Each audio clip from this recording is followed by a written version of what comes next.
திரியேக கடவுள் தந்தை, மைந்தன், தூய ஆவியின் திருப்பெயரிலே ஆமேன். தலைகளை தாழ்த்தி கண்களை மூடி ஆண்டவரை நோக்கி நாம் மன்றாடுவோம்.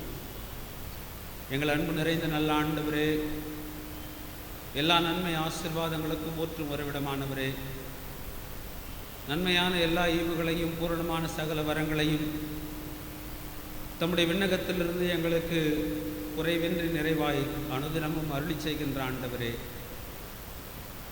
எங்களை ஒவ்வொரு நாளும் நீதியின் பாதையிலும் சமாதானத்தின் வழியிலும் நிலைவரப்படுத்தி ஸ்திரப்படுத்தி கரம் பிடித்து வழிநடத்துகின்றவரே, உம்மை நாங்கள் நன்றியோடு ஸ்தோத்திரிக்கிறோம், துதிக்கிறோம், வாழ்த்துகிறோம், வணங்குகின்றோம். ஆண்டவரே, இதோ இந்த நாளிலும் இந்த பரிசுத்த நாளின் வழிபாட்டில் நாங்கள் காணொலி வழியாக இணைவதற்கு நீர் எங்களுக்கு கொடுத்திருக்கின்ற நல்வாய்ப்புக்காக உம்மை நன்றியோடு கூட போற்றுகின்றோம். நாங்கள் இருக்கின்ற இடங்களிலிருந்து உம்முடைய ஆலய சமூகத்திலிருந்து எங்களுக்கென்று நடத்தப்படுகின்ற இந்த வழிபாட்டில் பங்கேற்கவும், நாங்கள் தொலைவிலே இருந்தாலும் ஆவியிலே ஒன்றிணைக்கப்பட்டவர்களாக உமக்குள் ஒரு குடும்பத்தின் மக்களாக நாங்கள் இணைவதற்கு நீர் தந்திருக்கின்ற எண்ணங்களுக்காக, சிந்தனைகளுக்காக, ஆன்மீக ஈடுபாட்டிற்காக நன்றி செலுத்தி உம்மை போற்றுகின்றோம். தூய ஆவியானுடைய திவ்ய திருக்கரத்திலே எங்கள் ஒவ்வொருவரையும் நாங்கள் தாழ்த்தி ஒப்புக் கொடுக்கின்றோம். இந்த வழிபாட்டின் வழியாக ஆண்டவருடைய அருளின் ஆசீர்வாதத்தை எங்களுடைய வாழ்க்கையில் நாங்கள் பெற்றுக்கொள்ள நீர் கிருபை செய்யும். எங்கள் பாடல்கள், விண்ணப்பங்கள், திருமறையை நாங்கள் படித்து தியானிக்கின்ற தியானம், இவை அனைத்தின் வழியாக உம்முடைய அருளை எங்கள் வாழ்விலே நாங்கள் உணர்ந்து கொள்ளவும், உம்முடைய நோக்கத்தை எங்கள் வாழ்விலே அறிந்து கொள்ளவும், அதை எங்கள் வாழ்வின் செயல்களிலே நாங்கள் வெளிப்படுத்தவும், அதற்கு தேவையான அர்ப்பணத்தை இந்த வழிபாட்டின் வழியாக நாங்கள் பெற்றுக்கொள்ளவும் நீர் எங்களுக்கு அருள் புரிய வேண்டுமாய் மன்றாடுகிறோம். அனைத்து துதி கன மகிமை உமக்கே செலுத்தி எங்கள் ஆண்டவரும் மீட்பருமாகிய இயேசு கிறிஸ்துவின் ஒப்பற்ற திருப்பெயரில் தாழ்மையோடு வேண்டிக் கொள்கிறோம். மன்றாட்டை கேட்டருளும் நல்ல கடவுளே, ஆமென். நாம் அனைவரும் இணைந்து இந்த வழிபாட்டிலே ஆண்டவருடைய திருப்பெயரையும் நம்முடைய அழைப்பையும் உணர்ந்து கொண்டவர்களாக பாமாலை 201 பாடுவோம். நாதா உம் வார்த்தை கூறவே என்னோடு பேசியருளும், கெட்டோரை நானும் தேடவே நீர் என்னை தேடி பிடியும். பாமாலை எண் 201 பாடுவோம்.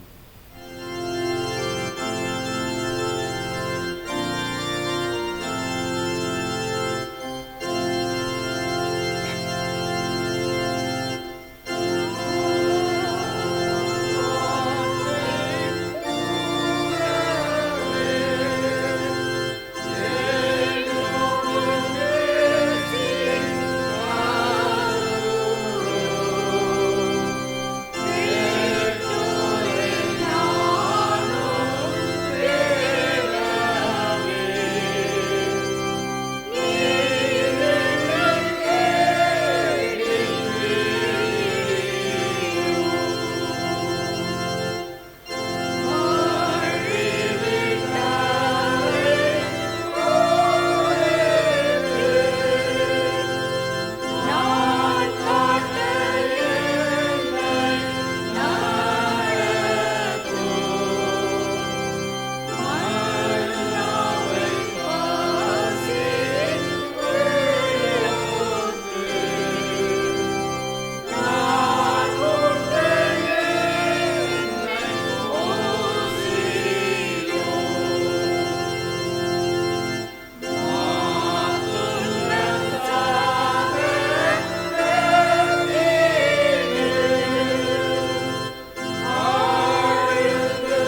கடவுளை தொழுவோம்.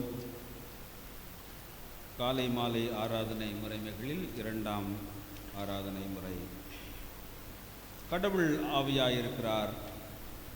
அவரை தொழுது கொள்கிறவர்கள் ஆவியோடும் உண்மையோடும் அவரை தொழுது கொள்ள வேண்டும். நம்முடைய தாயும் தந்தையும் ஆகிய கடவுளாலும் ஆண்டவராகிய இயேசு கிறிஸ்துவினாலும் உங்கள் அனைவருக்கும் அருளும் அமைதியும் உண்டாவதாக. இது ஆண்டவர் உண்டு பண்ணின நாள், இதிலே களி கூர்ந்து மகிழ கடவோம். ஆண்டவரே, எங்கள் உதடுகளை திறந்தருளும். பிதாவுக்கும் குமாரனுக்கும் பரிசுத்த ஆவிக்கும் மகிமை உண்டாவதாக.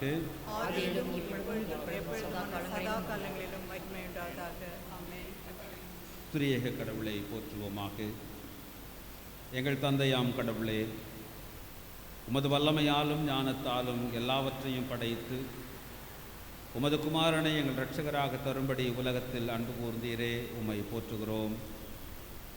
குமாரனாம் கடவுளே, பாவத்தை தவிர்த்து எல்லாவற்றிலும் எங்களைப் போல் மனிதராகி எங்கள் பாவங்களுக்காக ஒப்பு கொடுக்கப்பட்டு எங்கள் நீதிக்காக உயிர்த்தெழும் எவரே, உம்மை போற்றுகிறோம். பரிசுத்த ஆவியானவராகிய கடவுளே, எல்லா உண்மைக்குள்ளும் எங்களை வழிநடத்தி கடவுளின் அன்பை எங்கள் நெஞ்சில் பொழிகிறவரே, உம்மை போற்றுகிறோம். பிதா, குமாரன், பரிசுத்த ஆவியாகிய கடவுளே, உமக்கே எக்காலமும் எல்லா புகழும் மகிமையும் உண்டாவதாக. ஆமென். ஆண்டவருக்குள் பிரியமானவர்களே, நமக்குள் பாவம் இல்லை என்போமானால் நம்மை நாமே வஞ்சிக்கிறவர்களாவோம். நமக்குள் உண்மை இல்லை. நமது பாவங்களை அறிக்கையிட்டால் பாவங்களை நமக்கு மன்னித்து எவ்வித அநீதமும் நீங்க நம்மை சுத்திகரிப்பதற்கு அவர் நம்பத்தக்கவரும் நீதியும் உள்ளவர். நான் எழுந்து என் தகப்பனிடத்திற்கு போய், தகப்பனே, பரத்துக்கு விரோதமாகவும் உமது பார்வையிலும் பாவம் செய்தேன். இனி உம்முடைய மகனோ மகளோ என்று சொல்லப்படுவதற்கு நான் பாத்திரன் அல்ல. உமது கூலிக்காரில் ஒருவராக என்னை வைத்துக்கொள்ளும் என்பேன். கடவுள் ராஜ்யம் சமீபத்திருக்கிறது. மனம் திரும்பி நற்செய்தியில் நம்பிக்கை வையுங்கள்.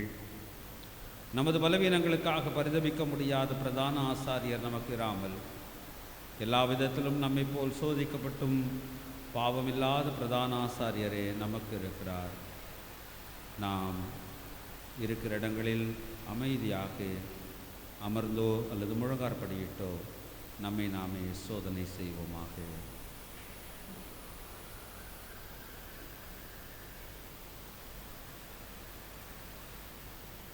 சர்வ வல்லமையுள்ள கடவுளிடத்தில் நாம் நமது பிழைகளை தாழ்மையோடு அறிக்கையிடுவோம்.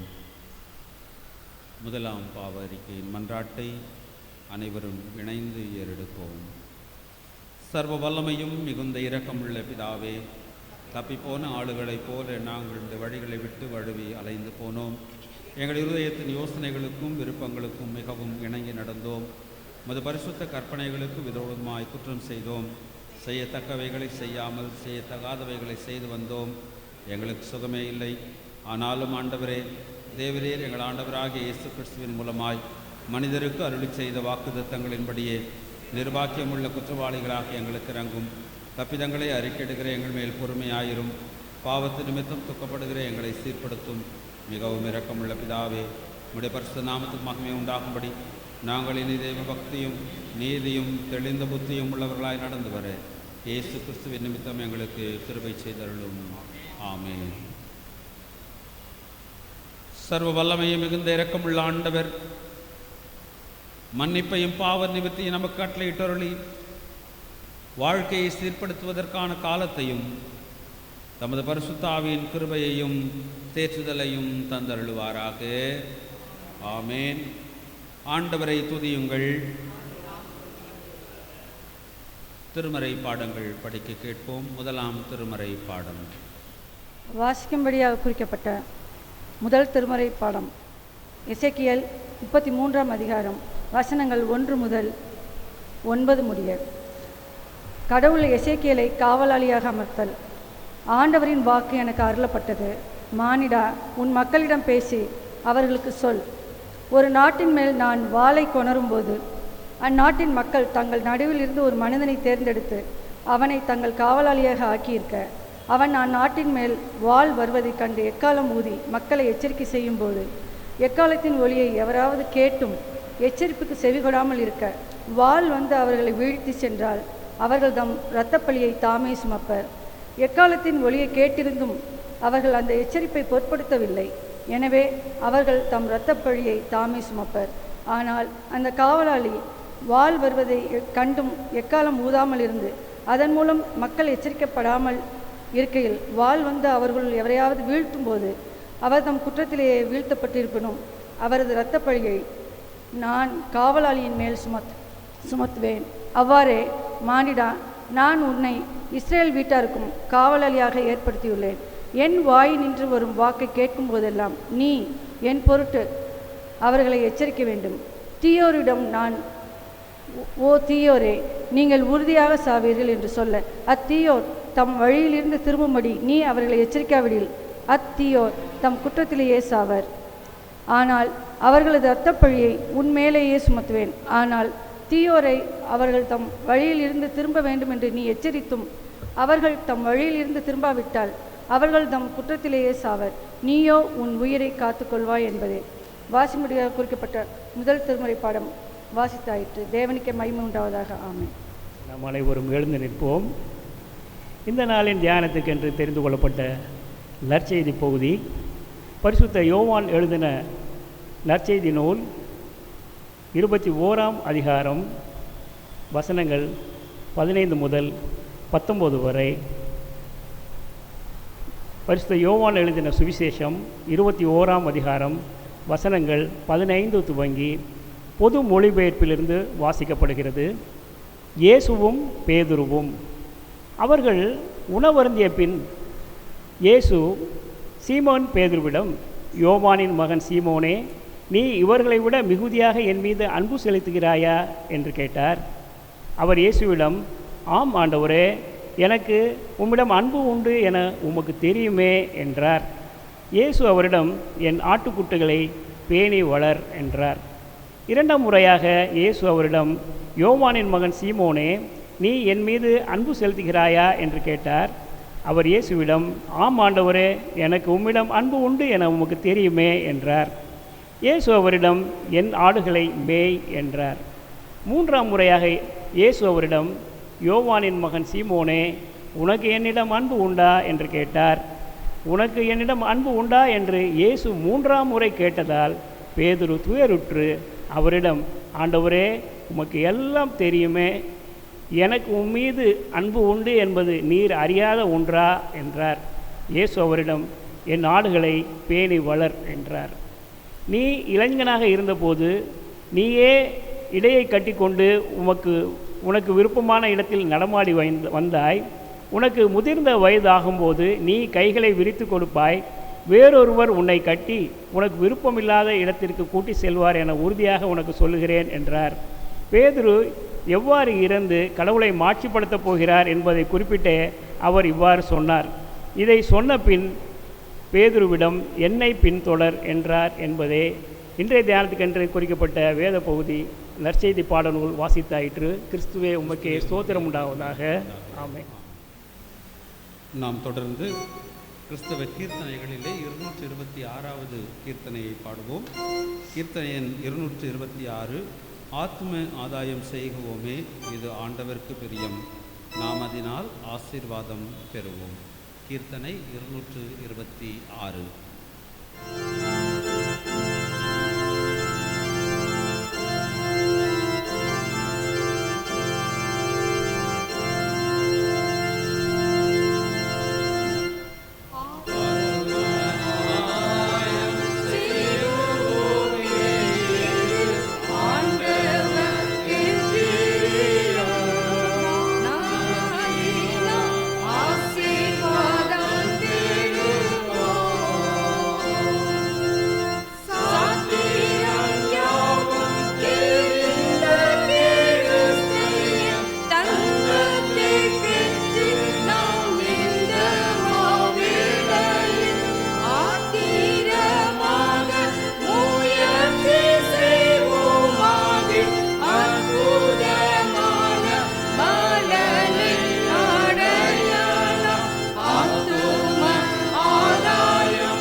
ஜெபம் செய்வோம்.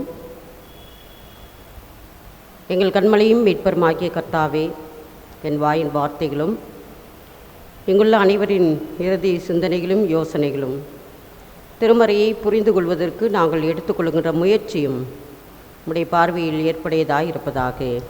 ஆமேன். ஆண்டவராகிய இயேசு கிறிஸ்துவின் திருப்பெயரிலே உங்கள் யாவரையும் அன்போடு கூட வாழ்த்துகிறோம். உங்கள் யாவருக்கும் தோத்திரத்தையும் வணக்கத்தையும் தெரிவித்துக் கொள்கிறோம். இன்றைய நாளிலே நாம் சிந்திப்பதற்கென்று நமக்கு தென்னிந்திய திருச்சபையினாலே கொடுக்கப்பட்டிருக்கின்ற தலைப்பு அருட்பொழிவு திருப்பணி, மாற்றுருவாக்கத்திற்கான மாற்றுருவாக்கம் என்ற தலைப்பிலே நாம் சிந்திப்பதற்கென்று அழைக்கப்படுகிறோம். Ordained ministry transformed to transform என்ற தலைப்பிலே சிந்திப்பதற்கென்று நமக்கு கொடுக்கப்பட்டிருக்கிறது. நம்முடைய பாரம்பரியத்திலே அருட்பொழிவு என்பது 3 நிலைகளை கொண்டது. ஒன்று பேராயருக்கான அருள்பொழிவு, இரண்டாவது ஆயர்களுக்கான அருள்பொழிவு, மூன்றாவது டீக்கன்களுக்கான அருள்பொழிவு. இந்த 3 அருள்பொழிவும் நம்முடைய பாரம்பரியத்திலே இருக்கின்றது. இந்த அருட்பொழிவு என்பதற்கான ஆங்கில சொல் ஆர்டினேஷன் என்பதாகும். இது லத்தீன் வார்த்தையிலிருந்து வந்ததாகும். அதனுடைய பொருள் என்னவென்றால் புட் இன் ஆர்டர். அருள்பொழிவு பெற்றவர் என்பதற்கான பொருள் என்னவென்றால் செட் அப்பார்ட், பிரித்தெடுத்தல், அல்லது எலிவேட்டட் ஃப்ரம் லேட்டி, பொது நிலையிலிருந்து பிரித்து எடுக்கப்பட்டவர்கள், உயர்த்தப்பட்டவர்கள் அல்லது மேன்மையானவர்கள் என்ற பொருளிலே இந்த அருட்பொழிவு ஆர்டினேஷன் என்பது பொருள் கொள்ளப்படுகிறது. அருள்பொழிவு பெற்றவர்களை பிரஸ்பைட்டர் என்று சொல்லுகிறோம். பிரஸ்பைட்டர் என்றால் அது ஒரு லத்தீன் வார்த்தை. அதற்கு பொருள் மூப்பர், சீனியர் என்பதாகும். தமிழிலே மேய்ப்பர் என்று சொல்லுகிறோம், குரு என்று சொல்லுகிறோம், ஆயர் என்று சொல்லுகிறோம், ஐயர் என்று சொல்லுகிறோம், போதகர் என்று சொல்லுகிறோம். இதனுடைய பொருள் என்னவென்றால், போதகர் என்பது தகர்த்துவிடு, பொய்மைகளை தகர்ப்பது, அநீதிகளை தகர்ப்பது, ஆண்டவருக்கு பிரியமற்றவைகளை தகர்ப்பது. இதுதான் ஆயர்களுடைய பணியாக இருக்கிறது. இப்படிப்பட்ட பொருளிலே நாம் புரிந்து கொள்ள முடியும். ஆயர்களுடைய அருள்பொழிவு என்பதை மட்டும் நாம் இங்கு பேசாமல், இறைமக்கள் அனைவருமே அழைக்கப்பட்டவர்கள் என்பதை நாம் கருத்தில் கொண்டு இந்த தலைப்பின் கீழே நாம் சிந்திக்கலாம். ஆயர்களை பொறுத்த மட்டில் ஆயர்கள் அருட்பொழிவு செய்யப்பட்டு ஒரு குறிப்பிட்ட சபைக்கு அனுப்பப்படுகிறார்கள். நாங்கள் அருட்பொழிவு செய்யப்பட்டு விக்டோரியஸ் கிராஸ் திருச்சபைக்கு அனுப்பப்பட்டோம் என்றால் உங்களுக்கெல்லாம் நாங்கள் ஆயர்கள். அப்படி என்றால் உங்களுக்கு வேறு ஆயர்கள் இருக்கக்கூடாது. ஆனால் இன்றைக்கு எங்களுக்கு ஒரு சபை, ஆனால் சபை மக்களுக்கு பலர் இருக்கிறார்கள். ஊழியர்கள் என்ற பெயரிலே பலருடைய போதனையை கேட்கின்ற ஒரு போங்கு இன்றைக்கு திருச்சபையிலே இருக்கிறது.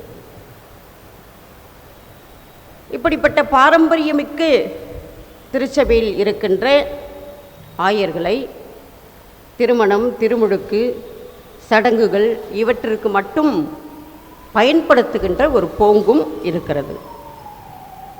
ஆனால் ஆயர்கள் என்பவர்களுடைய முக்கிய பணி போதிக்கின்ற பணியாகும். எங்களுடைய சபை மக்களுக்கு எதை போதிக்க வேண்டும் என்று மற்றவர்களை விட எங்களுக்கு தான் அதிகமாக தெரியும். எதிலே குறைவு இருக்கிறது, எதிலே திருச்சபையின் மக்களை சீர்படுத்த வேண்டும் என்பது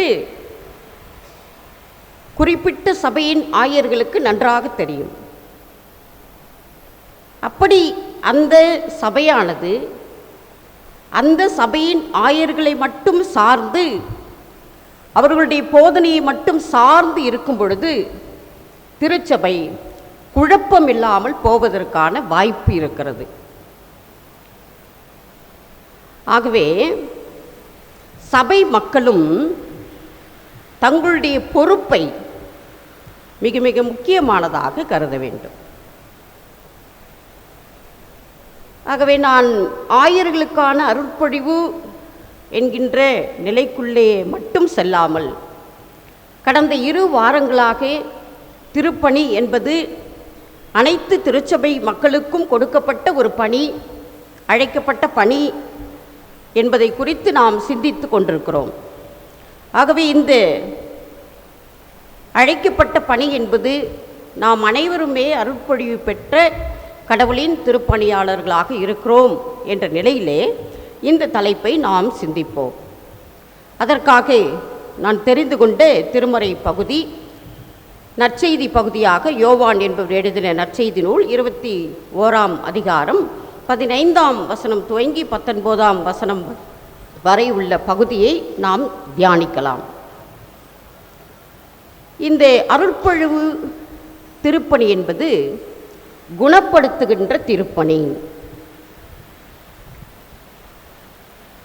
மினிஸ்ட்ரி ஆஃப் ஹீலிங். ஆண்டவராகிய இயேசு கிறிஸ்து இங்கு பேதுருவிடம் பேசுகிறார். உணவருந்திய பின் சீமோன் பேதுருவிடம், யோவானின் மகன் சீமோனே, நீ இவர்களை விட மிகுதியாய் என் மீது அன்பு செலுத்துகிறாயா என்று ஆண்டவர் இங்கு கேட்கிறார். பேதுருவுக்கும் பயம். என்ன பயம்?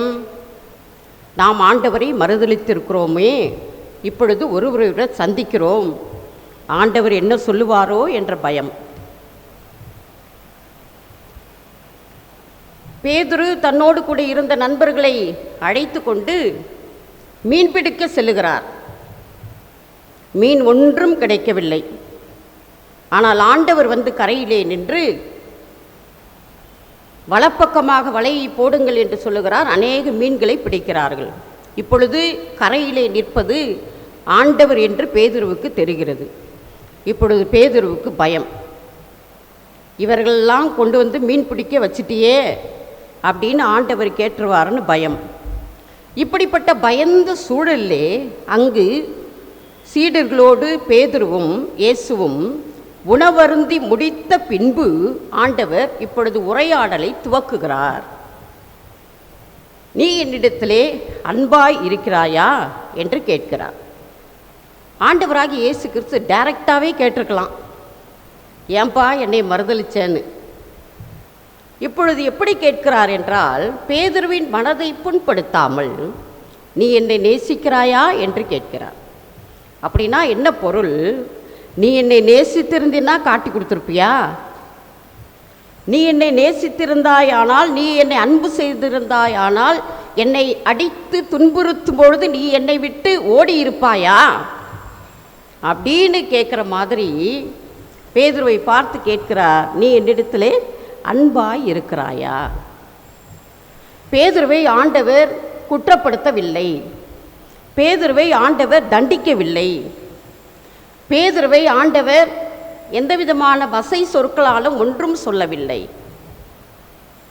மிகவும் அழகாக பேதுருவை குணப்படுத்துகின்ற நோக்கிலே பேதுருவிடத்திலே நீ என்னிடத்தில் அன்பாய் இருக்கிறாயா என்று கேட்கிறாய்.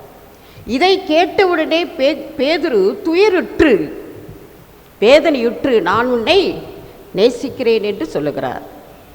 ஆகவே அருட்பொழிவு திருப்பணி என்பது குணப்படுத்துகின்ற திருப்பணி. ஆகவே இப்படிப்பட்ட ஒரு திருப்பணியை ஆண்டவர் செய்கிறார். அப்புறம் பார்த்தீங்கன்னா உணவருந்திய பின் ஆண்டவர் இந்த உரையாடலை துவக்குகிறார். ஆண்டவருக்கு ஒரு பயம், சாப்பிடும்போது கேட்டுட்டா சாப்பிடாம போயிட போகிறாங்க. நம்முடைய வீட்டிலே பிள்ளைகள் தவறு செய்யும் பொழுது கூட நாம் சாப்பிடும்போது எதையும் கேட்க மாட்டோம். ஏன்னா சாப்பாட்டை வச்சுட்டு போயிடுவாங்க. இங்கே பேதுருவிடம் உணவருந்திய பின் கேட்கிறார். இன்னொன்று இதில் என்ன புரிந்து கொள்ள முடியும் என்றால், பேதுருவு இப்படிப்பட்ட ஒரு மறுதலிப்பை செய்த பொழுதும் பேதுருவுக்கு தேவையானதை கொடுக்கின்ற ஒரு ஆண்டவராக, அதன் பின்பாக பேதுரு செய்த ஒரு தவற்றை ரொம்ப குற்றப்படுத்தாமல், கண்டிக்காமல், வேதனைப்படுத்தாமல் மிக அழகாக அவனுக்கு எடுத்துரைக்கின்ற ஒரு ஆண்டவராக இருக்கிறார். நம்முடைய வாழ்விலே நாம் பல்வேறு தவறுகளை செய்தாலும் ஆண்டவர் நம்மை தண்டித்து நமக்கு நன்மையை ஒருபொழுதும் குறைத்து விடுபவர் அல்ல. நாம் தொடர்ந்து நன்மைகளை பெற்றுக்கொள்வதற்கு அவர் உதவி செய்கிறார். அதிக நன்மைகளை நாம் பெற்றுக்கொண்டிருப்பதாலே நாம் நல்லவர்கள் என்று நினைத்து விடக்கூடாது. இப்படிப்பட்ட நன்மைகளையும் ஆசீர்வாதத்தையும் என் வாழ்க்கையிலே ஆண்டவர் அதிகமாக தருவதின் வழியாக என் தவறை உணர்ந்து நான் தெரிந்து கொள்வதற்கான வாய்ப்பை நான் கண்டுபிடிக்க வேண்டும். பேதுரு அதைத்தான் செய்கிறார். ஆண்டவர் பேதுருவிடம் கேட்டவுடன் அவர் துயருற்று தன் குற்றங்களை உணர்கின்ற ஒருவராக இருக்கிறார். ஆகவே அருட்பொழிவு திருப்பணி என்பது குணப்படுத்துகின்ற ஒரு திருப்பணியாக நாம் புரிந்து கொள்ள முடியும். இரண்டாவதாக, இங்கு பேதுருவை ஆண்டவர் எப்படி அழைக்கிறார் என்றால், யோவானின் மகன் சீமோனே என்று அழைக்கிறார். யோவானின் மகன் சீமோனே, நீ இவர்களை விட மிகுதியாக என்னிடத்திலே அன்பு கூறுகிறாயா? ஆண்டவர் இப்படி பேதுருவை யோவானின் மகன் சீமோனே என்று அழைப்பது சற்று வித்தியாசமானதாக இருக்கிறது. ஏனென்றால் மத்தேயு 1ஆம் அதிகாரம் 42ஆம் வசனத்திலே நீங்கள் பார்ப்பீர்கள் என்றால், பேதுருவை அழைத்து வரும்பொழுது பேதுரு சொல்லுகிறார், நீ யோவானின் மகன் சீமோன், இனி நீ கேபா என்று அழைக்கப்படுவாய். கேபா என்றால் பாறை என்பது பொருள். ஆகவே கேபா என்று அழைக்கவில்லை, பெயர் மாற்றம் செய்கிறார் ஆண்டவர் பேதுருவுக்கு. ஆனால் இங்கு பேதுருவை அழைக்கும் பொழுது யோவானின் மகன் சீமோனே என்று அழைக்கிறார். இதனுடைய பொருள் என்ன? பெயரை மாற்றி கூட உன்னுக்கிட்ட ஒரு மாற்றம் இல்லை உன்னுடைய வாழ்க்கையிலே. ஆகவே இன்னும் நீ மாற்றம் பெற வேண்டும். 3 வருஷம் என் கூட இருந்த, என்னுடைய திருப்பணிகளை நீ பார்த்த, என்னோடு கூட நீ தங்கினாய், என்னுடைய போதனைகளை கேட்டாய். அப்பொழுது கூட உன்னிடத்தில் என்ன இல்லை, ஒரு மாற்றம் இல்லை. என்னுடைய துன்பத்திலே நீ பங்கேற்க வேண்டும் என்று விரும்பாமல் என்னை மறுதலித்து விட்டு நீ ஓடிவிட்டாய். ஆகவே இன்னும் நீ மாற்றம் பெற வேண்டும். ஆகவே முதல்ல உன் பேர் என்ன இருந்துச்சோ அதே தான் உனக்கு பெயரிட்டு அழைக்கிறார். ஆகவே இந்த திருப்பணியாளர்களுக்கு அல்லது திருச்சபையின் மக்களாக இருக்கின்ற நமக்கு கடவுள் விடுக்கின்ற அழைப்பு என்னவென்றால், நாம் மாற்றம் பெற வேண்டும். நம்முடைய சிந்தனையிலே, செயல்பாட்டிலே, அணுகுமுறையிலே, பண்பிலே இன்னும் நாம் வளர வேண்டும். ஒருவர் இப்படி சொல்லுகிறார், ஒரு இறையியலாளர், உங்களுடைய வயசு என்ன அப்படின்னு கேட்டால் 50, 45, 60ன்னு சொல்லலாம். உங்களுடைய ஆன்மீக வயது என்னவென்று கேட்டால் நீங்கள் என்ன சொல்லுவீர்கள்? ஆனால் இன்னும் நாம் குழந்தையைப் போலதான் இருக்கிறோம். இன்னும் வளர வேண்டும், இயேசுவானவரைப் போல வளர வேண்டும், இயேசுவானவரைப் போல சிந்தனையிலும் பண்பாட்டிலும் செயலிலும் மாற்றம் பெற வேண்டும் என்று சொல்லுகிறார். ஆகவே இங்கு பேதுரு ஆண்டவரோடு கூட இருந்து எந்த விதமான மாற்றத்தையும் பெறாத ஒரு மனிதராக இருக்கிறார். நம்முடைய வாழ்க்கையிலே பல நேரங்களிலே கிறிஸ்தவர்களாக நாம் இருக்கின்றோம். ஆனால் பிற சமயத்தவருக்கும் நமக்கும் எந்த விதமான வித்தியாசம் இல்லாமல் பல நேரங்களிலே நாம் வாழுகிறோம். சடங்காகவும் சம்பிரதாயமாகவும் நம்முடைய கிறிஸ்தவ வாழ்க்கை மாறி இருக்கிறதை வழி ஆண்டவருக்கு பிரியமான பண்புகளும் ஆண்டவருக்கு பிரியமான செயல்பாடும் நம்மிடத்தில் இருக்கிறதா என்பதை சிந்தித்து பார்ப்பதற்கான அழைப்பு என்பது இந்த பகுதியிலிருந்து நமக்கு விடுக்கப்படுகிறது. ஆகவே நம்மிலே எதிலே நாம் மாற வேண்டும், எதிலே நாம் புதுமையை பெற்றுக்கொள்ள வேண்டும் என்பதிலே நாம் கவனம் செலுத்தி அதற்குரிய நிலையிலே நம்மை மாற்றுவதற்கான அழைப்பை நாம் பெற்றுக்கொள்கிறோம். ஆகவே அருட்பொழிவு திருப்பணி என்பது மாற்றுவாக்கம் பெறுவது, மினிஸ்ட்ரி ஆஃப் டிரான்ஸ்ஃபர்மேஷன் என்று நாம் அதற்கு சொல்லலாம். ஆகவே இப்படிப்பட்ட மாற்றத்தை பேதுருவிடத்திலே ஆண்டவர் எதிர்பார்த்தார், நம்மிடத்திலும் மாற்றத்தை எதிர்பார்க்கிறார். அடுத்ததாக இந்த பகுதியிலே ஆண்டவர் கேட்கிறார், யோவானின் மகன் சீமோனே, நீ இவர்களை விட மிகுதியாக என் மீது அன்பு செலுத்துகிறாயா என்று கேட்கிறார். அருட்பொழிவு திருப்பணி என்பது இழப்பது, சேர்ப்பது அல்ல. Ministry of losing or giving up. பல நேரங்களிலே நாம் எப்பொழுதும் நினைப்பது என்னவென்றால், மிகப்பெரிய ஆசீர்வாதத்தையும் நன்மையும் நாம் எதிர்பார்க்கிறோம். ஆனால் அருட்பொழிவு திருப்பணி என்பது இழப்பை சந்திப்பதாகவும் கடவுளுக்காக இழப்பதாகவும் இருக்கிறது என்கின்ற நிலையை இந்த பகுதியிலிருந்து நாம் பெற்றுக்கொள்கிறோம். எப்படி என்றால், இவைகளை விட என்னை நேசிக்கிறாயா என்று கேட்கிறாய். எவைகளை விட? ஒருவேளை ராம் முழுவதும் மீன் பிடித்து அவர்களுக்கு மீன் கிடைக்கவில்லை. இப்பொழுது வலப்பக்கம் கொண்டு வலையை போடுங்கள் என்று சொல்லுகிறார். அப்பொழுது அதிக மீன்களை பிடிக்கிறார்கள். இப்பொழுது பேதுருக்கு ஒரு ஆசை வரலாம், இவ்வளோ மீன் கிடைக்குதே, மறுபடியும் நம்ம மீன் பிடிக்கிற தொழிலுக்கு நம்ம போயிடலாம். நம்ம ஆண்டவரோடு கூட போய் என்னத்தை கண்டோம், கடைசிக்கு ஒன்றும் இல்லையே. அவரும் நமக்கு தலைமை ஏற்றிருந்த அவரும் சிலுவிலே அறையப்பட்டு அவரும் போயிட்டார். இனிமே நமக்கு என்ன? இனிமேல் நம்ம வேலையை பார்த்துக்கிட்டு நம்ம போகலாம், மீன் பிடிக்கலாம், அதில் நிறைய லாபம் வரும் என்று பேதுரு எண்ணி இருக்கக்கூடும். இப்பொழுது ஆண்டவர் கேட்கிறார், இந்த மீன்களை விட நீ என்னை நேசிக்கிறாயா? அப்படி என்றால் இந்த உலகத்தின் பல்வேறு ஐஸ்வர்யங்களை விட, லாபத்தை விட, உன்னுடைய தொழிலை விட என்னை நீ நேசிக்கிறாயா? அல்லது அங்கு சீடர்கள் இருக்கிறார்கள். ஆண்டவர், இந்த சீடர்களை விட நீ என்னை நேசிக்கிறாயா என்று கேட்கிறார். ஆகவே பேதுரு, ஆம் ஆண்டவரே, நான் உம்மிலே அன்பு கொண்டுள்ளேன் என்பது உமக்கு தெரியும் என்று சொல்லுகிறார். ஆகவே அருட்பொழிவு திருப்பணி என்பது சேர்ப்பதல்ல, இழப்பதாகும். கடவுளுக்காக இழப்பது, அதிலே ஒரு நன்மையையும் ஆசீர்வாதத்தையும் பெற்றுக்கொள்வதற்கான அழைப்பு இருக்கிறது என்பதை நாம் புரிந்து கொள்கிறோம்.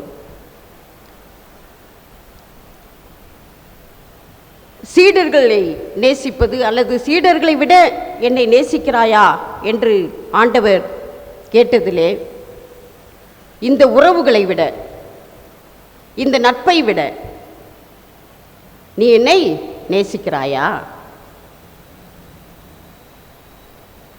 மத்தேயு 10 அதிகாரம் 37 வசனத்திலே ஆண்டவர் சொல்லுகிறார், என்னை விட தாய் தந்தையை அதிகமாக நேசிக்கிறவர் என்னுடையவர் என கருதப்பட தகுதியற்றோ என்று கூறுகிறார். அப்படி என்றால் ஆண்டவருக்கு பணி செய்பவர்கள் எதையும் இழப்பதற்கு தயாராக இருக்க வேண்டும். அவை உறவுகளாக இருந்தாலும் சரி, இவ்வுலகத்திலிருந்து வருகின்ற பல்வேறு ஐஸ்வர்யங்களாக இருந்தாலும் சரி, எதையும் இழப்பதற்கான அழைப்பு என்பது இருக்கிறது என்பதை புரிந்து கொள்ள இந்த பகுதி நமக்கு அழைப்பு விடுக்கிறது. ஆகவே அருட்பொழிவு திருப்பணி என்பது இழப்பதாகும், சேர்ப்பது அல்ல. அடுத்ததாக இப்பொழுது பேதுரு பதில் சொல்லுகிறார். அது என்னவென்றால், ஆம் ஆண்டவரே, எனக்கு உம்மிடம் அன்பு உண்டு என உமக்கு தெரியும் என்று சொல்லுகிறார். இந்த பதில் பேதுரு இவ்வளவு நாட்களாக தன்னுடைய சுய பலத்தையும் தன்னுடைய சுய விசுவாசத்தையும் நம்பியிருந்த ஒரு மனிதராக இருக்கிறார். பேதுரு சொல்லுகிறார், எல்லோரும் உம்மை விட்டு ஓடிப்போனாலும் நான் போக மாட்டேன், உம்மை விட்டு என்னுடைய உயிரையும் உமக்கு தருவதற்கு நான் தயாராக இருக்கிறேன் என்று சொல்லுகிறார். அப்படி தைரியமாக இருந்த பேதுரு இப்பொழுது, ஆண்டவரே, நான் உம்மை நேசிப்பது உமக்கே தெரியும் என்கிறார். இப்படி நான் உம்மை விட்டு ஓடமாட்டேன் என்று சொன்னவர் மறுதலிக்கின்ற நிலைக்கு போனார். அப்படி என்றால் தன்னைத்தான் சார்ந்திருப்பதினாலே எந்த விதமான பயனும் இல்லை. ஆண்டவரை சார்ந்து இருப்பதினாலே வருகின்ற நிலையை பேதுரு உணர்ந்து கொண்டவராக இப்பொழுது உமக்கே தெரியும் என்கின்றார். அருட்பொழிவு திருப்பணி என்பது ஆண்டவரை சார்ந்திருக்கிற பணியாகும். ஆட்களை சார்ந்திருப்பது அல்ல, ஆண்டவரை சார்ந்திருப்பது. இப்பொழுது பேதுரு ஆண்டவரை சார்ந்திருக்கின்ற ஒரு மனிதராக, ஆண்டவரே, எனக்கு உம்மிடம் அன்பு உண்டு என்று உமக்கே தெரியும் என்று சொல்லுகின்றார். ஏனென்றால் பேதுரு மீன் பிடிக்க செல்லுகிறார். மீன் எந்த பக்கத்து இருக்குன்னு அவருக்கே முழுவதும் பிடித்தும் அவருக்கு தெரியவில்லை. ஆண்டவர் சொல்லுகிறார், வலப்பக்கமாக கொண்டு வலையை போடுங்கள் என்று. அதிக மீன்களை பிடிக்கிறார்கள். இப்பொழுது பேதுரு தான் சுயமாக நிற்பதினால எந்த விதமான நன்மையும் பெற முடியாது, ஆண்டவரை சார்ந்திருக்கும் பொழுது மட்டுமே நன்மையை பெற முடியும் என்று கருதிய பேதுரு, ஆண்டவரை உமக்கே தெரியும் என்று சொல்லுகிறார். நான் உண்மையே சார்ந்திருக்கிறேன் என்பதை உணர்ந்தவராக இங்கு பேதுரு சொல்லுகிறார், அருட்பொழிவு திருப்பணி என்பது ஆண்டவரை சார்ந்திருப்பதாகும். டிபெண்டிங் அப்பான் காட் என்று சொல்லுவார்கள். ஆகவே அப்படிப்பட்ட ஒரு திருப்பணியாக இருக்கிறது. இங்கு பேதுருவை ஆண்டவர் 3 முறை கேட்கிறார், நீ என்னை நேசிக்கிறாயா என்று. 3 முறையும் சிறிது வித்தியாசம் இருக்கிறதே தவிர அதில் பெரிய வித்தியாசம் எதுவும் இல்லை. ஆண்டவர் கேட்ட கேள்வியிலும் பெரிய வித்தியாசம் இல்லை, பேதுரு சொன்ன பதிலிலும் பெரிய வித்தியாசம் இல்லை. ஆனால் ஆண்டவர் ஏன் 3 முறை கேட்க வேண்டும்? ஏனென்றால் பேதுரு 3 முறை மறுதலித்தார். ஆகவே 3 முறை மறுதலித்தினால் ஏற்பட்ட குற்ற உணர்வை போக்க 3 முறை தான் நேசிப்பதை அறிக்கையிட செய்கிறார். பேதுரு சொல்லுகிறார், நான் உம்மை நேசிக்கிறேன் என்று சொல்லுகிறார். இதன் வழியாக பேதுரு கடவுளுக்கும் தனக்கும் உள்ள உறவை பலப்படுத்துகிறார். இங்கு ஆண்டவரே முன்வந்து பேதுருவோடு கூட ஒப்புரவாகின்ற நிலையை நாம் பார்க்கிறோம். அருட்பொழிவு திருப்பணி என்பது ஒப்புரவாகுதலுக்கான பணியாகும். Ministry of reconciliation. இங்கு ஆண்டவர் மிக மேன்மையானவராக இருந்தாலும் இங்கு பேதுருவோடு கூட ஒப்புரவாகின்ற ஒரு நிலையை பார்க்கிறோம். பேதுரு தன்னை மறுதலித்த பொழுதும் விட்டு கொடுத்து பேதுருவோடு கூட அங்கு இணைந்து நிற்கின்ற ஆண்டவரை பார்க்கிறோம். ஆண்டவருடைய திருப்பணி என்பது ஒருவரை ஒருவர் ஒப்புரவாக்கி கொள்ளுகின்ற திருப்பணியாகும். யார் முதலிலே விட்டு கொடுக்கிறார்கள், ஒப்புரவாகிறார்கள் என்பது அது அவரவர்களுடைய பண்பை பொறுத்ததும் கடவுளோடு கூட கொண்டிருக்கின்ற உறவை பொறுத்ததுமாக இருக்கிறது. ஆனால் திருப்பணி என்பது ஒப்புரவாகுதலுக்கான பணியாக இருக்கிறது. ஆண்டவரே பேதுரு தனக்கு எதிராக செய்த பொழுதும் பேதுருவோடு கூட உரையாடுகிறார். மீண்டுமாக பேதுருவோடு கூட ஒப்புரவாகின்றார். பேதுருவை தன்னுடைய திருப்பணியை தொடர்ந்து செய்வதற்கான அழைப்பை விடுக்கிறார் என்பதாக பார்க்கிறோம். ஆகவே திருப்பணி என்பது ஒப்புரவாதலுக்கான திருப்பணி என்பதை புரிந்து கொள்ள அழைக்கப்படுகிறோம்.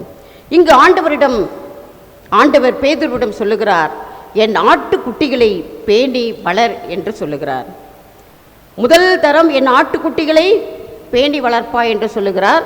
மற்ற 2 முறையும் ஆடுகளை மேய் என்று சொல்லுகிறார். இந்த ஆட்டுக்குட்டிகள் என்பது அதற்கான பொருளையும் நாம் உற்று நோக்க வேண்டியது மிக மிக அவசியம். இந்த ஆட்டுக்குட்டி என்பது அதற்கு கவனம் தேவை, அதற்கு பராமரிப்பு தேவை. ஆகவே மக்களிடத்திலே ஆடுகளை போன்றவர்களும் இருக்கிறார்கள், ஆட்டுக்குட்டிகளை போன்றவர்களும் இருக்கிறார்கள். ஆகவே அனைவரையும் மேய்க்கின்ற பணி என்பது அனைவருக்கும் சேவை செய்ய வேண்டிய பணி என்பது மிக மிக அவசியம். அதிலும் குறிப்பாக மிகவும் நலிந்தோருக்கான அல்லது ஏழைகளாக்கப்பட்ட மக்களுக்கான பணி என்பது இந்த அருட்பொழிவுக்கான திருப்பணியாக இருக்கிறது என்பதையும் நாம் புரிந்து கொள்ள அழைக்கப்படுகிறோம். சமுதாய பொருளாதார நிலையிலே ஒடுக்கப்பட்டிருக்கின்ற மக்களுக்கு செய்கின்ற ஒரு பணியாக நாம் இதை புரிந்து கொள்ள முடியும். ஆண்டவர் பல இடங்களிலே சொல்லுகிறார், இந்த மந்தையில் இல்லாத வேறு ஆடுகளும் எனக்கு உண்டு, இஸ்ரவேலிலே காணாமல் போன ஆடுகளுக்காக நான் அனுப்பப்பட்டேன் என்று சொல்லுகிறார். அப்படி என்றால் அருட்பொழிவு திருப்பணி என்பது பரந்துபட்ட ஒரு பணியாக இருக்கிறது. பல நேரங்களிலே திருச்சபை மக்கள் கிறிஸ்தவ சமயத்தை சாராத மக்களிடத்திலே நற்செய்தி பணி செய்வதற்கு மிகவும் தீவிரமாக இருப்பார்கள். ஆனால் கிறிஸ்தவர் அல்லாத மக்களுக்கு பல சமூக பணியை செய்யும் பொழுது நமக்கு சற்று தயக்கம் ஏற்படும். நம்ம சபை இல்லைல்ல, அவங்களுக்கு ஏன் நம்ம உதவி செய்யணும், நம்ம சபை இல்லைல்ல, அவங்களுக்கு ஏன் நற்செய்தி சொல்லணும் அப்படின்னு நம்ம ஒருபொழுதும் நினைப்பதில்லை. ஆகவே இந்த சமூக பணி, பொருளாதார பணி என்பது திருச்சபையும் தாண்டி செல்ல வேண்டிய ஒரு நிலை இருக்கிறது. ஆகவே இங்கு ஆடுகளை மேய்ப்பாயாக என்பது பரந்துபட்ட பணியை ஆண்டவர் குறிக்கிறார் என்பதை நாம் புரிந்து கொள்ள அழைக்கப்படுகிறோம். ஆகவே தான் லூக்கா 4ஆம் அதிகாரம் 18ஆம் வசனத்திலே நாம் ஆண்டவர் தன்னை எதற்கு கடவுள் அருள்பொழிவு செய்தார் என்பதை குறித்து சொல்லுகிறார். அங்கு சொல்லும் பொழுது, ஆண்டவருடைய ஆவி என்மேல் உள்ளது, ஏனெனில் அவர் எனக்கு அருள்பொழிவு செய்துள்ளார், ஏழைகளுக்கு நற்செய்தி அறிவிக்கவும், சிறைப்பட்டோர் விடுதலை அடைவர், பார்வையிட்டோர் பார்வை பெறுவர் என முழக்கமிடவும், ஒடுக்கப்பட்டோரை விடுதலை செய்து அனுப்பும் ஆண்டவர் அருள் தரும் ஆண்டினை முழக்கமிட்டு அறிவிக்கவும் அவர் என்னை அனுப்பினார். ஆகவே அருட்பொழிவு திருப்பணி என்பது பரந்துபட்ட சமூகத்திலே பல்வேறு நிலைகளிலே ஒடுக்கப்பட்ட மக்களுக்கான திருப்பணியையும் செய்ய வேண்டிய பொறுப்பை உடையவர்களாக இருக்கிறோம் என்பதை அறிந்து கொள்ள நாம் அழைக்கப்படுகிறோம். ஆகவே இப்படிப்பட்ட பணியை நிறைவேற்றுவதற்கு கடவுள் நாம் ஒவ்வொருவருக்கும் துணை செய்வாராக. ஆமேன். விசுவாச பிரமாணத்தை சொல்லலாம். அனைவரும் இணைந்து சொல்லுவோம். வானத்தையும் பூமியையும் படைத்த சர்வ வளமுள்ள பிதாவாகிய தேவனை விசுவாசிக்கிறேன். அவருடைய ஒரே குமாரனாகிய நம்முடைய நாதர் இயேசு கிறிஸ்துவையும் விசுவாசிக்கிறேன். அவர் பரிசுத்த ஆவியினாலே கன்னிமரியாளத்தில் உற்பவித்து பிறந்தார்.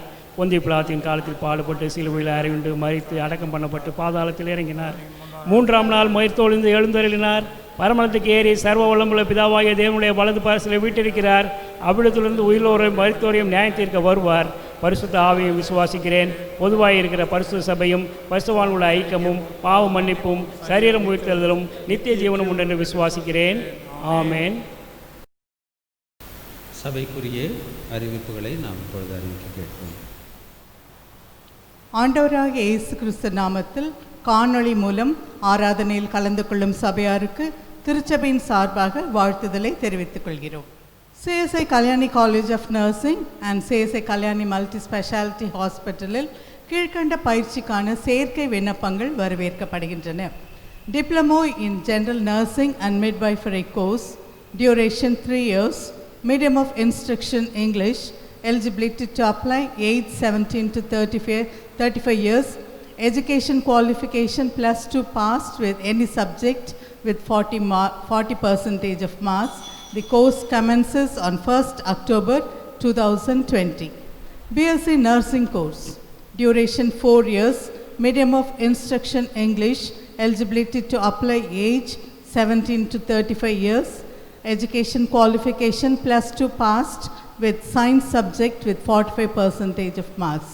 The course commences on 1st October 2020.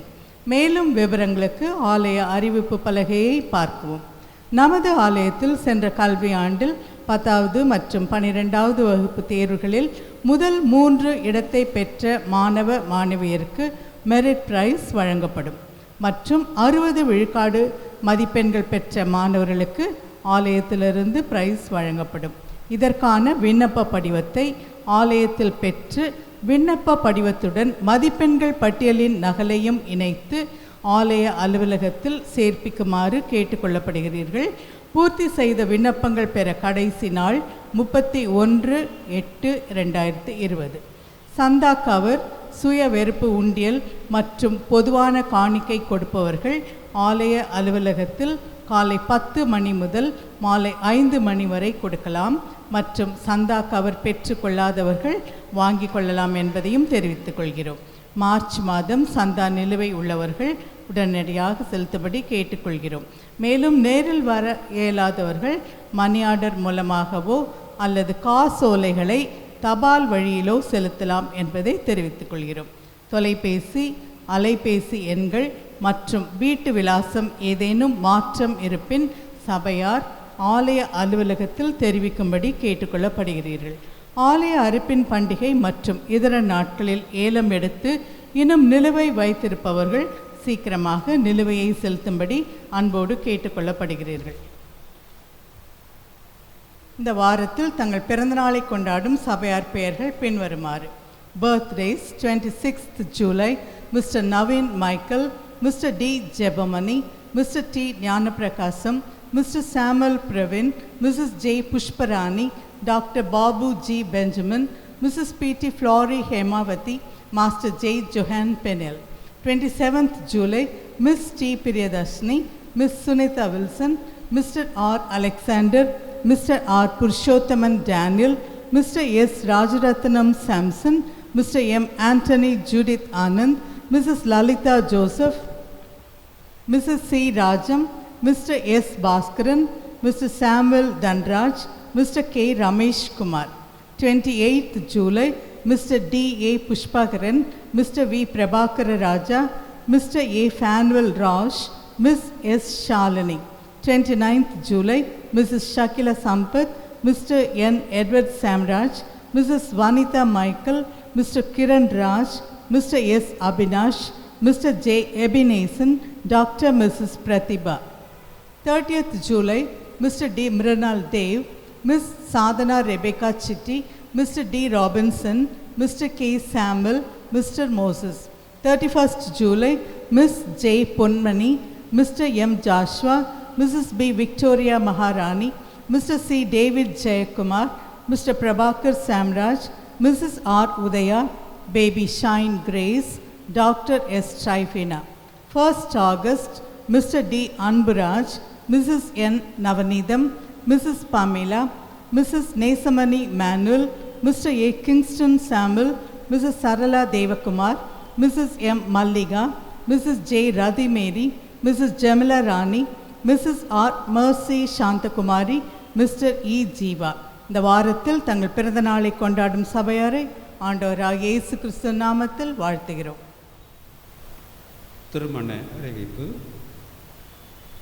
தென்னிந்திய திருச்சபை, சென்னை பேராயம், அசோக் நகர் குருசேகரம், வெற்றி சிலுவை ஆலயம் நமது சபையை சேர்ந்த திருமதி ரேச்சல் எட்வர்ட் மற்றும் காலம் சென்ற திரு எட்வர்ட் பாண்டியன் இவர்களின் குமாரனாகிய செல்வன் ஆண்ட்ரூ ரஞ்சித் பாண்டியன் என்பவரும், தென்னிந்திய திருச்சபை கோவை பேராயம் மத்வராயபுரம் குருசேகரம் கிறிஸ்துநாதர் ஆலயத்தை சேர்ந்தவரும் திரு சுரேஷ் சைமன் மாசிலாமணி மற்றும் திருமதி சின்னத்தாய் சுகந்தி அவர்களின் குமாரத்தியும் ஆகிய செல்வி எஸ் கீதா சாந்தினி என்பவரும் திருமணம் செய்து கொள்ளவிருக்கிறார்கள் என்பதை சபையோருக்கு அறிவிக்கிறோம். 26/7/2020 ஆகிய இன்று இத்திருமணத்திற்கான முதலாம் அறிக்கை.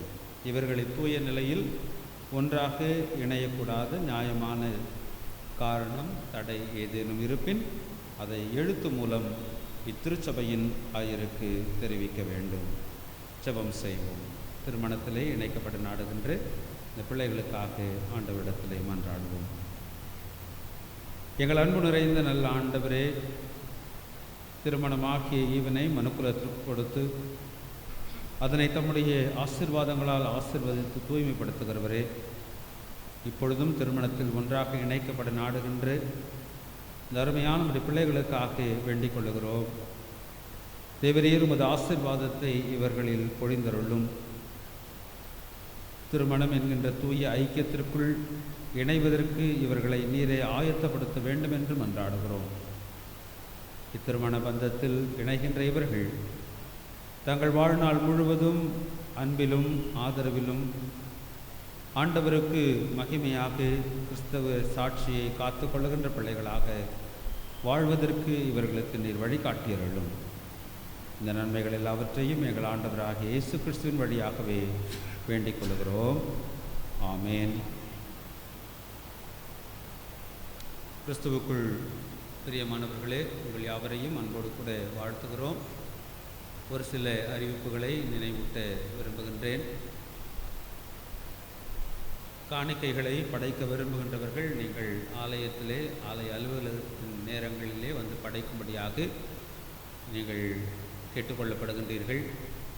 மிக குறிப்பாக இந்த 2020 வருஷத்தின் மார்ச் மாதம் வரையிலான காணிக்கை அந்த நிலுவை இருக்கின்றவர்கள் உடனடியாக அவற்றை நீங்கள் செலுத்துவதற்கான முயற்சியை மேற்கொள்ளும்படியாக கேட்டுக்கொள்கின்றோம். ஒருவேளை நேரடியாக வந்து செலுத்த இயலாதவர்கள் காசோலைகளை நீங்கள் அஞ்சல் வழியிலே செலுத்தலாம், அல்லது மணி ஆர்டர் மூலமாக செலுத்தலாம். அது தவிர குறிப்பிட்டு உங்களுடைய இல்லத்திலே வந்து அவற்றை பெற்றுக்கொள்ள விரும்பினால் நீங்கள் ஆலயத்திற்கு தொலைபேசி மூலமாக தெரிவிப்பீர்கள் என்ற பட்சத்தில் அதற்கான முயற்சி மேற்கொள்ளப்படும் என்பதை அன்போடு கூட தெரிவித்துக் கொள்கின்றோம். ஆயர்களை சந்திக்க விரும்புகின்றவர்கள் நீங்கள் ஆயர்களை சந்திப்பதற்கு எந்நேரமும் அன்போடு கூட வரவேற்கப்படுகின்றீர்கள். நீங்கள் வரும்பொழுது தொலைபேசியில் நீங்கள் அழைத்து நீங்கள் நேரத்தை குறித்து பிறகு வரும்படியாக அன்போடு கூட கேட்டுக்கொள்கின்றோம். நாங்கள் முழுமையாக இங்கு வந்து குடியேறுகின்ற பட்சத்திலே நீங்கள் எந்நேரமும் எங்களை சந்திப்பதற்கு வரலாம் என்பதை அன்போடு கூட தெரிவித்துக் கொள்கின்றோம். தொடர்ந்து ஜெபித்திருங்கள். இந்த கொரோனா தொற்று காலங்களில் மிகுந்த பாதுகாப்போடும் கவனத்தோடும் உங்களுடைய ஆரோக்கியத்தையும் சுகாதாரத்தையும் நீங்கள் காத்துக்கொள்ளும்படியாக உங்களை அன்போடு கூட கேட்டுக்கொள்கின்றோம். ஆண்டவர் தாமே உங்களுக்கு நல்ல சுகத்தையும் பலனையும் தர வேண்டும் என்று மன்றாடுகின்றோம். குறிப்பாக நம்முடைய பிள்ளைகள் புதிய கல்வி ஆண்டில் அடியெடுத்து வைக்கின்றார்கள். அந்த பிள்ளைகளுடைய புதிய கல்வி ஆண்டின் கல்வி தேவைகளை ஞான வரங்களை ஆண்டவர் தாமே அவர்களுக்கு அருளி செய்ய வேண்டும் என்று அவர்களுக்காக மன்றாடுகிறோம். பள்ளி படிப்பை முடித்து கல்லூரி சேர்க்கைக்காக ஆயத்தப்படுகின்ற பிள்ளைகள் ஏற்ற படிப்பிலே இணைவதற்கு நீங்கள் ஜெபத்தோடு கூட ஆயத்தப்படுங்கள். ஆண்டவருடைய அருளும் ஆசையும் உங்களோடு கூட இருக்க வேண்டும் என்று உங்களிடத்திலே மன்றாடுகின்றோம். உங்களுக்காக ஆண்டவரிடத்திலே மன்றாடுகிறோம்.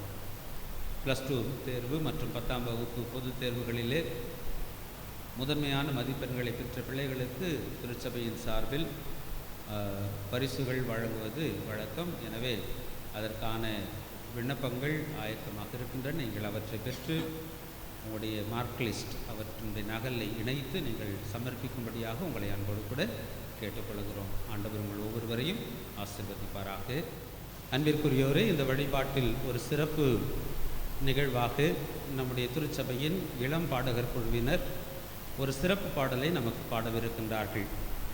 வர்ச்சுவல் கொயர் என்று சொல்லப்படுகின்ற அந்த நுட்பத்தின் வழியாக அவர்கள் இருக்கின்ற இடங்களிலிருந்து பாடப்பட்ட இந்த பாடலை நாம் யாவரும் கண்டு கேட்டு மகிழ்வோம். ஆண்டவர் தாமே இந்த பிள்ளைகளையும் இவர்களை பயிற்றுவித்த பொறுப்பாளர்களையும் ஆசீர்வதிப்பாராக.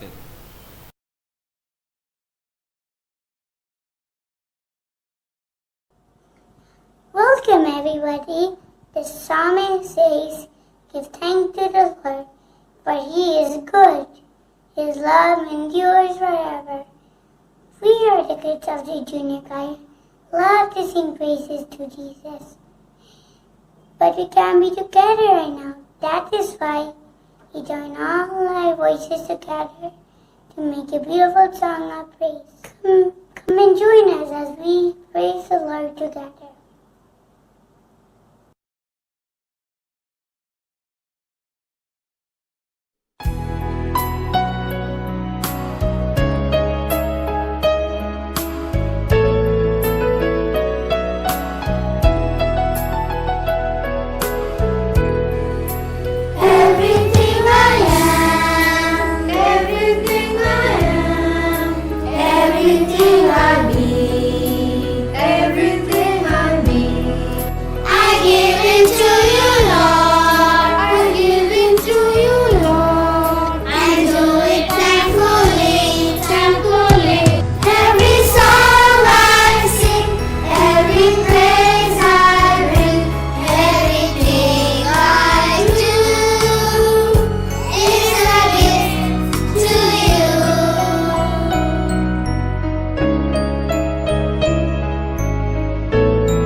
அன்பும் கிருபையும் இரக்கமுள்ள தூய கடவுளே, மீண்டுமாக நாங்கள் உமக்கு நன்றி செலுத்தவும் உம்மை போற்றவும் நீர் எங்களுக்கு கொடுத்த கிருபைக்காக நாங்கள் உமக்கு நன்றி படைக்கிறோம். இந்த வழிபாட்டிலே காணொலி வழியாக நாங்கள் பங்கேற்பதற்கு நீர் உதவி செய்தீர், நன்றி செலுத்துகிறோம். சென்ற வாரம் முழுவதும் நீர் எங்களை பாதுகாத்து பராமரித்து வழிநடத்தி வந்தீர், நன்றி செலுத்துகிறோம். தொடர்ந்து உம்முடைய பாதுகாப்பையும் உம்முடைய குணமாக்குகின்ற கிருபையும் நாங்கள் வேண்டி நிற்கிறோம். குறிப்பாக இன்னும் ஊரடங்கு முழுமையாக தளர்த்தப்படாத சூழலிலே நாங்கள் வாழ்கிறோம். நீர் உம்முடைய உதவியை தந்து இந்த தொற்று முழுவதுமாக நீங்கிற்று என்ற செய்தியையும், இந்த தொற்றுக்கான மருந்து கண்டுபிடிக்கப்பட்டிருக்கிறது என்கின்ற செய்தியையும் நாங்கள் மகிழ்ச்சியோடு கேட்டு முன்பு போல நாங்கள் ஒன்று கூடவும் ஒன்று கூடி உம்மை வழிபடவும் நீர் தருணத்தை தருவீர் என்று நம்பி உம்முடைய கரத்திலே எங்களை அர்ப்பணிக்கிறோம். கொரோனா தொற்றினாலே பாதிக்கப்பட்டிருக்கின்ற மக்களை மீண்டுமாக உடைய கரத்திலே அர்ப்பணிக்கிறோம். நல்ல சுகத்தை நீர்தாமே தந்தருள வேண்டுமாய் மன்றாடுகிறோம். மருத்துவர்கள், செவிலியர்கள், காவல்துறையிலே பணியாற்றுகின்றவர்கள் அனைவருக்காக நாங்கள் ஜெபிக்கிறோம். எங்களுடைய நாட்டின் பிரதம மந்திரி, அமைச்சர்கள், முதலமைச்சர், அனைத்து அமைச்சர்களுக்காக அவர்கள் எடுத்துக்கொள்கின்ற முயற்சிக்காக நாங்கள் ஜெபிக்கிறோம். உம்முடைய கிருபையை தந்து பாதுகாப்புடன் அனைவரும் வாழ்வதற்கு உம்முடைய அருளை தர வேண்டுமாய் மன்றாடுகிறோம். குறிப்பாக இன்றைய நாளிலும் எங்களுடைய திருச்சபையின் மக்களுக்காக நாங்கள் ஜெபிக்கிறோம். சுகவீனமாக இருக்கின்ற திருச்சபையின் மக்களை உடைய கரத்தில் அர்ப்பணிக்கிறோம். நல்ல சுகத்தை நீ தந்தருளும். மெடிக்கல் ட்ரீட்மெண்ட்டில் இருக்கிறவர்கள் அனைவருக்காக ஜெபிக்கிறோம். அவர்கள் எடுத்துக்கொள்கின்ற மருந்து, மாத்திரை, ட்ரீட்மெண்ட் நல்ல முறையிலே பயன் தரவும் நல்ல சுகத்தை பெற்றுக்கொள்ளவும் துணை புரிய வேண்டுமா ஜெபிக்கிறோம். சுகர், பிபி, ஹார்ட் ப்ராப்ளம், இன்னும் பல்வேறு வலி வேதனைகளோடு கூட இருக்கின்ற ஒவ்வொருவருக்காக நாங்கள் ஜெபிக்கிறோம். உடைய குணமாக்குதலை அவர்கள் பெற்றுக்கொள்வதற்கு துணை புரிய வேண்டுமாய் மன்றாடுகிறோம். என்னுடைய நாட்டிற்காக, உலக நாடுகள் அனைத்திற்காக நாங்கள் ஜெபிக்கிறோம். குறிப்பாக அஸ்ஸாமிலே ஏற்பட்ட அதிக வெள்ளத்தினாலே பல மக்கள் உயிரிழந்து இருக்கிறார்கள். அவருடைய குடும்பத்திற்காக ஜெபிக்கிறோம். அன்பின் ஆண்டவரே, இப்படிப்பட்ட இயற்கையின் சீற்றங்கள் மனிதர்களை அழித்து போடாதபடி, இயற்கையை அழித்து போடாதபடி உடைய கிருபையை தந்து நீர் பாதுகாத்தரல வேண்டுமாய் மன்றாடுகிறோம். உம்முடைய கரத்திலே எங்கள் யாவரையும் தாழ்த்தி அர்ப்பணிக்கிறோம். குறிப்பாக இந்த வாரத்தில் தங்களுடைய பிறந்த நாட்களை, திருமண ஆண்டு விழாக்களை காணுகின்ற அடியவர்களை உம்முடைய கரத்திலே அர்ப்பணிக்கிறோம். அநேக பிறந்த நாட்களையும் திருமண நாட்களையும் கண்டு உம்முடைய நாமத்தை மகிமைப்படுத்த நீ துணை புரிய வேண்டுமாய் ஜெபிக்கிறோம். தனிப்பட்ட விருப்பங்களுக்காக, வேண்டுதலுக்காக ஜெபித்து கொண்டிருக்கின்ற மக்களுக்காக கடவுள் என்னுடைய வாழ்க்கையிலே இதை செய்ய வேண்டும் என்று மிகவும் வருந்தி கேட்டுக்கொள்கிற ஒவ்வொரு ஜெபத்திற்காக உம்மிடத்தில் வருகிறோம். தேவையான பொழுது நீர் எல்லாவற்றையும் தருவீர் என்ற நம்பிக்கையை நீ தந்திரல வேண்டுமாய் மன்றாடி உடைய கரத்திலே அர்ப்பணிக்கிறோம். குழந்தைகள், பெரியவர்கள், பெண்கள், ஆண்கள், வயது முதிர்ந்த அனைவரையும் நீர் பாதுகாத்து பத்திரப்படுத்தியறல வேண்டுமாய் மன்றாடுகிறோம்.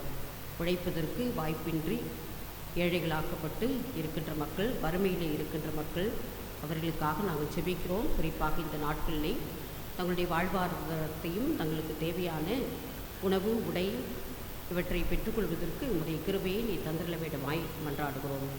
குறிப்பாக இன்றைய நாட்களிலும் ஆண்டவரே, நாங்கள் தியானித்த அருளுரைக்காக நாங்கள் நன்றி செலுத்துகிறோம். நாங்கள் அனைவரும் அருள்பொழிவு பெற்ற திருப்பணியாளர்களாக இருக்கிறோம். ஆண்டவரே, இந்த பணியிலே நாங்கள் குணமாக்குகின்ற பணியை செய்வதற்கு நீ துணை புரிய வேண்டுமாய் மன்றாடுகிறோம். எங்களுடைய வாழ்க்கையிலே எதிலே நாங்கள் மாற்றம் பெற வேண்டும் என்று நீ விரும்புகிறீரோ அதிலே நாங்கள் மாற்றம் பெறுவதற்கு எங்களை அர்ப்பணிக்க நீ துணை புரிய வேண்டுமாய் ஜெபிக்கிறோம். ஆண்டவரே, நம்முடைய பிள்ளைகளாக இவ்வுலகத்திலே வாடும் பொழுது நாங்கள் அநேக காரியங்களை இழக்க வேண்டியிருக்கும். எதை இழந்தாலும் உம்மை நாங்கள் ஆதாயப்படுத்தி கொள்ள நீர் எங்களுக்கு துணை புரிய வேண்டுமாய் நாங்கள் ஜெபிக்கிறோம். உம்மை மட்டுமே நாங்கள் சார்ந்திருக்க நீர் அருள் புரிய வேண்டுமாய் மன்றாடுகிறோம். ஒப்புரவு வாக்குதலின் திருப்பணியிலே நாங்கள் அதிகமாக எங்களை இணைத்து கொள்ள, சண்டை சச்சரவுகளோடு அல்ல மற்றவர்களோடு கூட இணைந்திருப்போம். ஒப்புரவாகுதலின் பணியை நாங்கள் செய்யவும், ஒப்புரவாகுதலிலே எங்களை இணைத்து கொள்ளவும் நீ துணை புரிய வேண்டுமாய் ஜெபிக்கிறோம். எங்களுக்குள்ளே இருக்கின்ற சமாதான குறைவுகள் எல்லாவற்றையும் நீக்கி போட்டு குடும்பத்திற்குள்ளே, திருச்சபைக்குள்ளே சமாதானத்தை, ஒப்புரவையும் நீ தந்திரல வேண்டுமாய் மன்றாடுகிறோம்.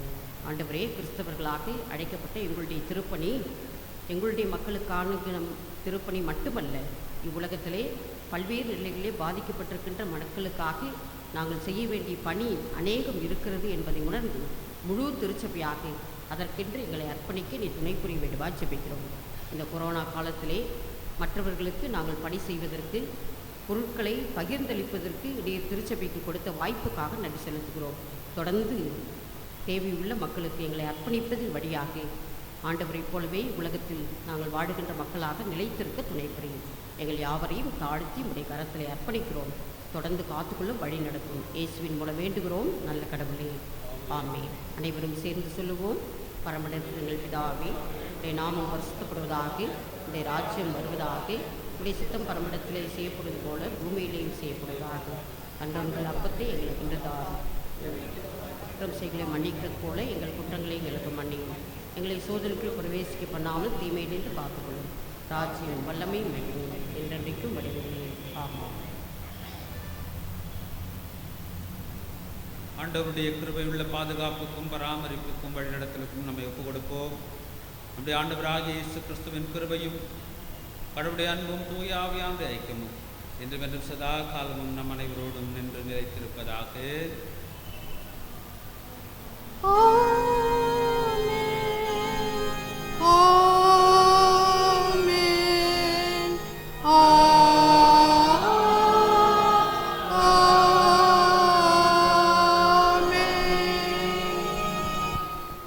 மங்களகவி 4 பரமண்டலங்களில் உள்ள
சேர்ந்து சொல்லுவோம். என் ஆத்துமாவே கர்த்தரை ஸ்தோத்தரி, என் உள்ளமேடு நாமத்தை ஸ்தோத்தரி. என் ஆத்துமாவே கர்த்தரை ஸ்தோத்தரி, அவர் செய்த சகல உபகாரங்களை மறவாதே. ஆண்டவர் உங்களோடு இருப்பாராக. சமாதானத்தோடும் நம்பிக்கையோடும் ஆண்டவருக்குள் நிலைத்திருப்போம். ஆண்டவருடைய பெயராலே ஆமென்.